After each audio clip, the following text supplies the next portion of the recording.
Salam sejahtera untuk kita semua, saudara-saudara yang saya kasih dalam Tuhan. Sebelum kita mulai mendengarkan berita tentang firman Tuhan, mari sama-sama kita berdoa. Bapa kami dalam surga, Bapa yang kami panggil dalam nama Tuhan Yesus Kristus, tolong hamba-Mu, tolong juga seluruh telinga-telinga yang akan mendengar berita tentang firman Tuhan ini, agar kami boleh dimampukan untuk taat pada perintah Tuhan, dan kami dibukakan rahasia-rahasia firman Tuhan untuk melakukannya dalam kehidupan kami. Dalam nama Tuhan Yesus kami berdoa, amin. Bapak Ibu Saudara-saudara yang saya kasih dalam Tuhan, mari kita akan buka kebenaran firman Tuhan yang terambil dalam Lukas pasal 17 ayat yang ke-26 dan 27. Dan sama seperti terjadi pada zaman Nuh, demikian pula lah halnya kelak pada hari-hari anak manusia. Mereka makan dan minum, mereka kawin dan dikawinkan, sampai kepada hari Nuh masuk ke dalam bahtera. Lalu datanglah air bah dan membinasakan mereka semua.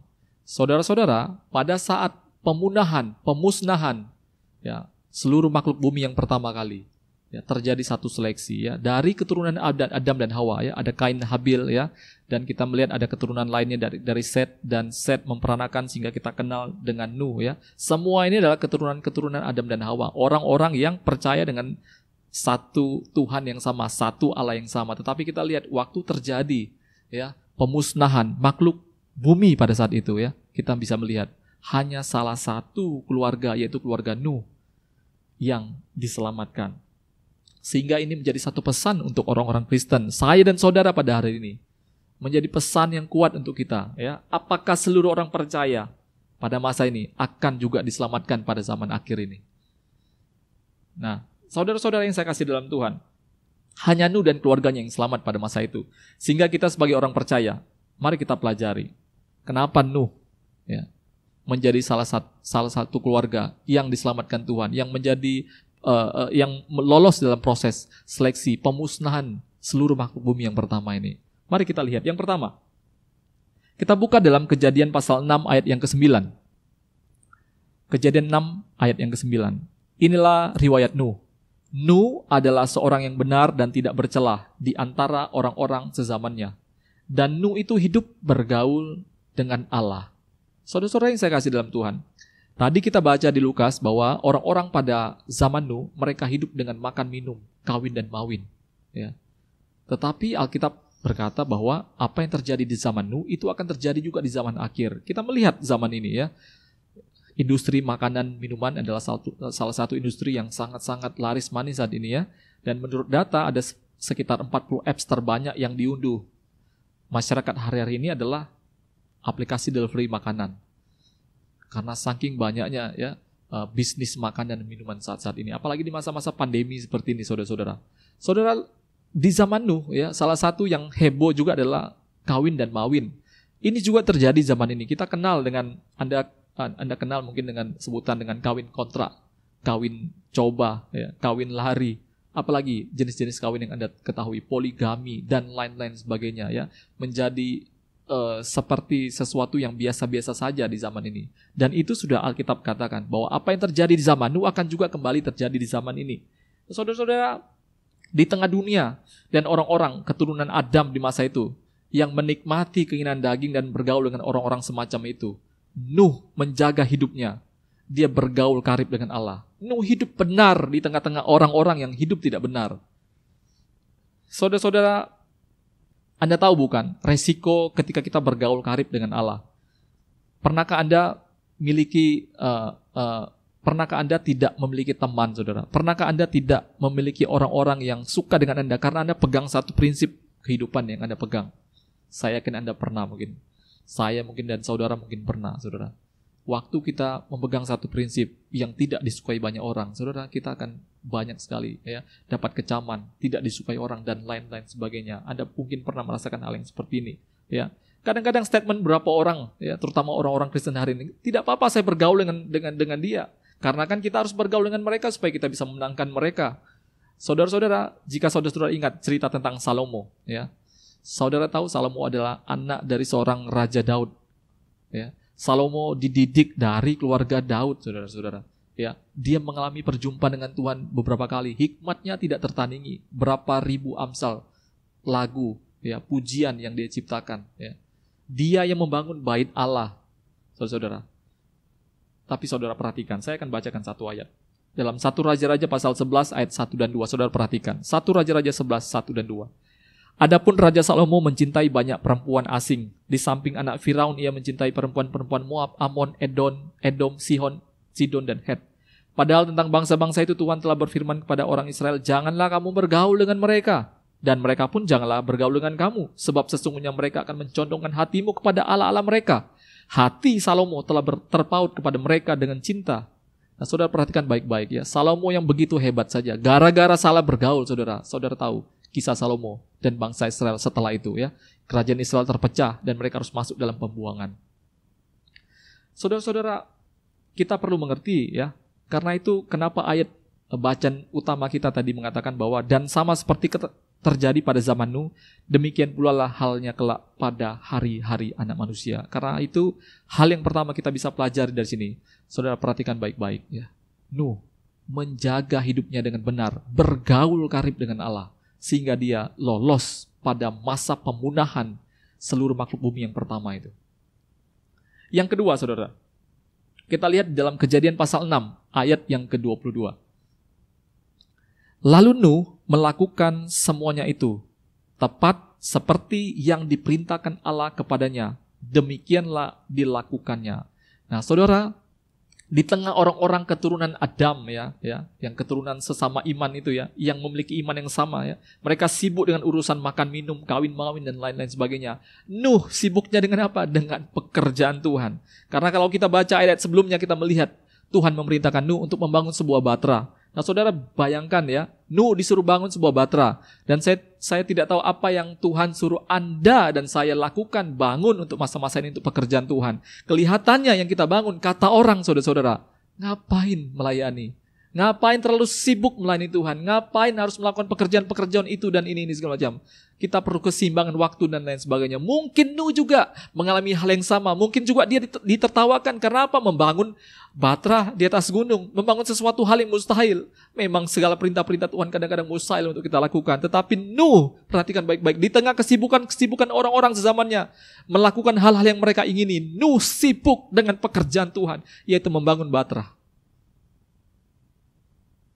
Saudara-saudara yang saya kasih dalam Tuhan, perhatikan baik-baik.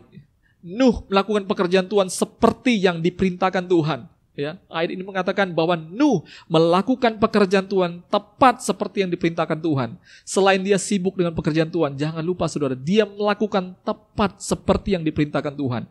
Hari-hari ini banyak kita melayani Tuhan suka-suka, saudara. Kadang-kadang kita tidak mau ikut aturan Tuhan ya. Kita mungkin dibaptis tapi kita tidak mau bertobat. Kita mungkin memberikan persembahan, memberikan persepuluhan dan lain sebagainya, tapi itu dari hasil pemerasan, korupsi dan lain-lain sebagainya. Mungkin engkau bersaksi, ya, engkau bersaksi, engkau melakukan pekerjaan Tuhan, tapi engkau memiliki motivasi-motivasi yang lain untuk kepentingan-kepentingan pribadimu mungkin. Saudara perhatikan baik-baik. Nuh melakukan batra tepat seperti yang diperintahkan Tuhan. Inilah yang Tuhan mau, saudara-saudara. Ya, di tengah, kalau saudara baca dalam Perjanjian Lama ya, banyak persembahan-persembahan yang dilakukan pada Tuhan tapi dikecam oleh Tuhan. Kenapa? Karena semuanya tidak menjadi berbau yang baik bagi Tuhan ya. Itu dari hasil yang tidak baik ya. Melakukan suatu pekerjaan Tuhan tapi memiliki motivasi-motivasi yang tidak baik dan lain-lain sebagainya. Karena itu penting untuk kita pelajari hari ini. Perhatikan baik-baik saudara. Perhatikan baik-baik apa yang kita lakukan untuk pekerjaan Tuhan. Pertama, tidak akan pernah sia-sia ya. Sibuklah untuk melayani Tuhan. Dan kedua, bangunlah batra itu, bangunlah pekerjaan Tuhan dengan standar-standarnya Tuhan.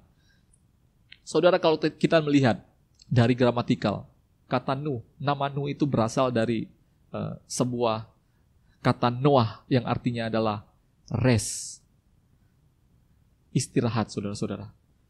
Saudara-saudara, sehingga arti kata rest ini ya, istirahat atau membiarkan, memberhentikan, melepas. Karena itu saudara-saudara, kalau Anda dan saya ingin merasakan kelepasan dari hidup yang keterikatan daripada dosa, engkau ingin memberhentikan kejenuhan yang engkau rasa selama ini membebankan ya, membiarkan, melepaskan dirimu digunakan oleh Tuhan. Jika engkau ingin mendapatkan ya rest yang di dalam Tuhan, maka belajar dari prinsip-prinsip Nuh ya, dia bergaul karib dengan Tuhan ya. Ya, dia hidupnya dia lakukan untuk melakukan pekerjaan-pekerjaan Tuhan. Engkau akan mendapatkan, menikmati bagaimana rasanya istirahat, ya, melepas, memberhentikan, membiarkan Tuhan pakai hidup dan menerima damai sejahtera yang daripada Tuhan. Saudara-saudara, yang ketiga yang kita bisa pelajari dari Nuh, ya, karena kita diminta untuk mempelajari apa yang terjadi pada zaman Nuh, itu akan terjadi pada masa akhir ini. Yang ketiga yang kita bisa pelajari, kita lihat dalam Kejadian pasal 8 ayat 15 dan 16 bagian A. Kejadian pasal 8 ayat 15 dan 16 bagian A. Lalu berfirmanlah Allah kepada Nuh, keluarlah dari bahtera itu. Nah, saudara-saudara, waktu terjadi pemusnahan bumi, kira-kira kalau kita baca dalam Alkitab, waktunya sekitar 150 hari. Saudara perhatikan baik-baik, ya. Dikurung dalam batra, lockdown dalam batra 150 hari. Saudara bisa bayangkan, ya, kita baru berapa bulan, 1, 2 bulan, 3 bulan, itu pun kita masih bisa keluar. Nuh benar-benar di lockdown dalam batra, saudara, 150 hari. Ya, pasti saya yakin Nuh merasa kejenuhan, kebosanan, tapi saudara perhatikan baik-baik, ayat ini berkata, lalu berfirmanlah Allah kepada Nuh, keluarlah dari batra itu. Kalau saudara baca ayat sebelumnya, saudara, Nuh mencoba, ya, melihat keadaan situasi yang terjadi. Dia kirim burung gagak untuk keluar mengecek. Dia kirim burung merpati, saudara, untuk mengecek keluar. Dia menunggu 7 hari. Dia menunggu beberapa waktu. Saudara perhatikan waktu-waktu. Tapi waktu dia mencoba memperhatikan itu, ya, tidak satu pun ayat firman Tuhan yang mengatakan bahwa dia keluar dari batra. Dia baru keluar dari batra waktu Tuhan memerintahkan. Tuhan berfirman, Nuh, keluarlah dari batra itu. Barulah dia keluar. Nah, saudara-saudara, hari ini kita juga sedang mengalami satu masa pandemi di seluruh bumi, ya. Dan hari ini kita sedang mempertimbangkan, gereja, negara sedang mempertimbangkan kapan bisa melaksanakan ibadah, kapan bisa beraktivitas. Mungkin para pengusaha sedang mempertimbangkan kapan kita bisa kembali membuka usaha kita. Ada yang mungkin sedang mempertimbangkan hari-hari ini pekerjaan kita, nasib kita, karir kita, studi kita. Apa yang sedang kita pertimbangkan saat ini? Apa yang sedang kita pikirkan untuk kita langkahkan pada hari-hari ini, saudara? Belajar dari Nuh, ya, belajar dengar firman Tuhan, belajar dengar suara Tuhan supaya waktu kita melangkah kita tidak salah. Karena kalau kita melangkah tidak pas, bukan waktunya Tuhan, mungkin masih ada air di bumi, mungkin kita masih bisa tenggelam, kita mungkin lolos di masa sebelumnya, tapi belum tentu masa-masa ini, saudara. Belajar dari Nuh, dengar suara Tuhan, dengar firman Tuhan, belajar dengar firman Tuhan, belajar dengar suara Tuhan, saudara. Dan yang terakhir, poin yang keempat, yang terakhir, kita lihat dalam Kejadian pasal 8 ayat 20-21. Lalu Nuh mendirikan mezbah bagi Tuhan dari segala binatang yang tidak haram dan dari segala burung yang tidak haram. Diambilnyalah beberapa ekor, lalu ia mempersembahkan korban bakaran di atas mezbah itu. Ketika Tuhan mencium persembahan yang harum itu, berfirmanlah Tuhan dalam hatinya, aku takkan mengutuk bumi ini lagi karena manusia, sekalipun yang ditimbulkan hatinya adalah jahat dari sejak kecilnya, dan aku takkan membinasakannya lagi segala yang hidup. Saudara perhatikan baik-baik, ya. Waktu Nuh mendapat kebebasan, ya, mendapat kesempatan, ya, keluar dari masa lockdownnya. Saudara perhatikan, waktu saudara masa lockdown yang dialami oleh kita akibat pandemi COVID-19, waktu diumumkannya bebas dari lockdown, macam-macam yang dilakukan oleh masyarakat. Ada yang cari pantai, ada yang cari tempat rekreasi, ada yang berkumpul dengan teman-teman untuk melakukan makan, minum, dan lain-lain sebagainya. Banyak hal yang kita lakukan karena kita rindu aktivitas-aktivitas yang biasa kita lakukan. Kita belajar dari Nuh, saudara-saudara. Waktu selesai masa lockdown, yang dilakukan pertama adalah dia mempersembahkan korban ucapan syukur pada Tuhan. Haleluya, haleluya, saudara. Apakah Anda sudah bebas dari masa lockdown saat ini? Apakah Anda sudah bebas dalam masa-masa kurungan Anda saat ini? Apa yang Anda lakukan? Ingat, utamakan Tuhan. Utamakan Tuhan. Lakukan sesuatu untuk Tuhan. Baru Anda kerjakan bagian-bagian yang lain. Saya tidak panjangkan firman Tuhan. Mari sama-sama kita berdoa. Bapa kami dalam surga, terima kasih buat hari ini. Terima kasih buat kebenaran firman Tuhan. Ajar kami untuk bergaul karib dengan Tuhan. Ajar kami hidup benar di tengah-tengah ketidakbenaran dunia ini, Tuhan. Mampukan kami dengan kuasa Roh Kudus-Mu, Tuhan. Tuhan, biar kami boleh menikmati masa-masa beristirahat di dalam Tuhan. Menikmati kebaikan-kebaikan Tuhan.